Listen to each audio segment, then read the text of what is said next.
guys, buksan natin nating inihaw na sa kawali na bangus. Yan, luto na to guys. Balik try natin, titingnan natin yung kabila. Ayan, luto na guys. Ating haunin natin guys, lagyan mula sa kawali, ilagay din sa ating plato. Yan. Tara guys, magluluto na tayo guys ng inihaw na bangus sa inihaw na bangus sa kawali pala. Luto tayo ng yun na guys, nagpapakulo na ako ng tubig at tayo ay magluluto ng inihaw na bangus sa kawali. Ayan. Yun na guys, ang aking inihaw na bangus sa kawali, inihiwa-hiwa ko na guys. Tapos ang aking mga panghalo guys na gulay, ukra at saka talong. Ayan. Saka malunggay. Yan guys. Kumukulo na yung tubig guys. Maglalagay tayo ng panakot na lang. Panakot na.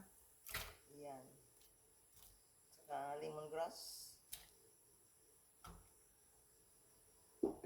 Ayan. Tingnan natin ano guys ng bitsin.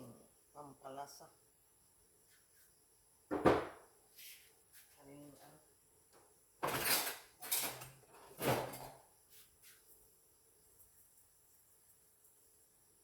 Yan. Ang palasa lang ito guys. Ay, maglalagay na lang tayo ng ganitong bitsin. Kasi, reklamo sama ko. Hindi na masarap kasi yung bitsin guys eh. Yan. Nilagay po tayo ng asin. Asin. Sa buhay. Ayan. Ayan guys. Itimpla ko ng timplahan muna natin. Ayan. Diretso na mamaya.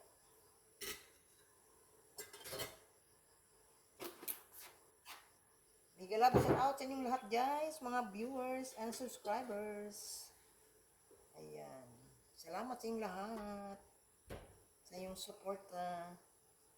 Ito, mag-resolve natin guys. Lalagay ang inihaw sa kawaling bangus ang inihaw na bangus sa kawali. Ayan. Ayan. Lagyan natin guys na ayan. Ayan.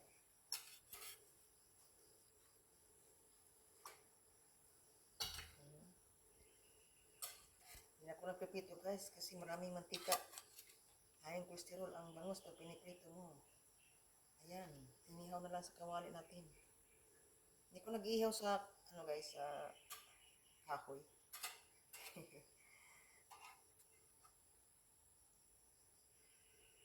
Sa kawali na lang ako nag-ihaw kasi yung ihawan ko talaga yun. Ayan.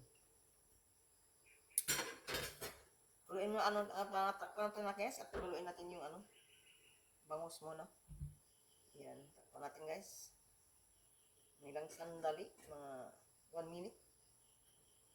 Para maluto yung kamatis sa sibuyas. Yan na guys, bubuksan na natin ang ating niluto. Ay, kulong-kulo na siya guys. Ayan. Ito na yung mga sibuyas at kamatis guys. Tikman natin guys kung anong lasa.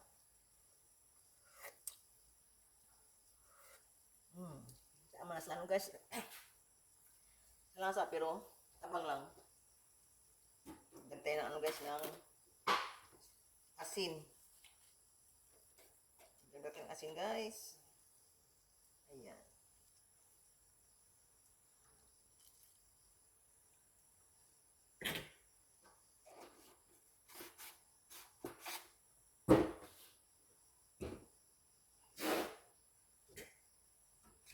Ang ating niluto.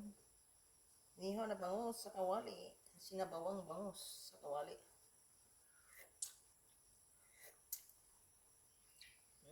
Tama na guys. Lasa. Ayan, maglalagay na po tayo guys ng mga gulay. Ayan. Ilalagay natin ang ating huli natin itong okra. talong muna guys, nilagay natin, saka sili. Sili pang sigang. Yan.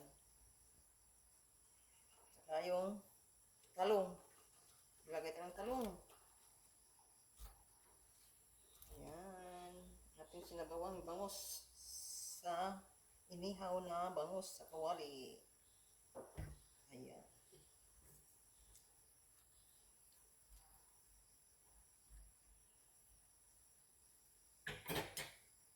Ayan. Takpan na natin guys ng ilang sandali.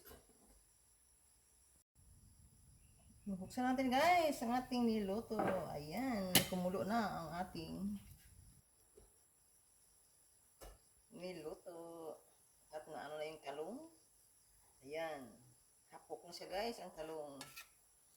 Sunod natin paglagay si malunggay. Yung pinaka-sustansyang gulay. Ayan. Lagay natin guys. Pampalago ng buhok ang gulay guys. Pampalago. Yung sinasabi lang moringa oil. Ilagay sa buhok. Yan ay pampalago. Mayroon ng mga capsule guys na moringa. Pampalago yan sa ating buhok na napanot na. Kasi yung anak ko napanot yung buhok niya. Uminom siya ng bumili siya ng yung moringa na capsule. Yun, nagkaroon ng buhok yung buhok niya. Ay, yung ulo niya. Maintenance niya guys, yung uminom ng anak ko yung capsule. Mahal nga lang doon sa binibilihan niya. Doon sa ibang bansa. Doon sa bibili. Kasi nagpanot yung niya. Nagalagas yung yung buhok niya sa ulo niya. Kaya sinubukan niya uminom ng moringa capsule. Yun, nagkabuhok siya guys. So yan. Yes. Tapos guys, ilalagay natin ito si okra. Nakalas. Ayan. Ayan. Ilagay natin si okra. Okra, pwede rin gamot sa diabetes guys. Bababa daw ito. Magdamag. Lagyan ng tubig. Yun ang tubig iinumin. Yung kulit ko na nasubukan yan.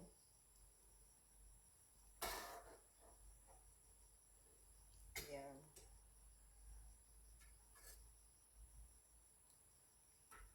Ayan na guys, ang aking sinabawang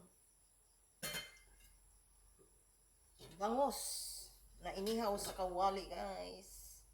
With gulay. Ayan na guys. Patayin natin guys ha.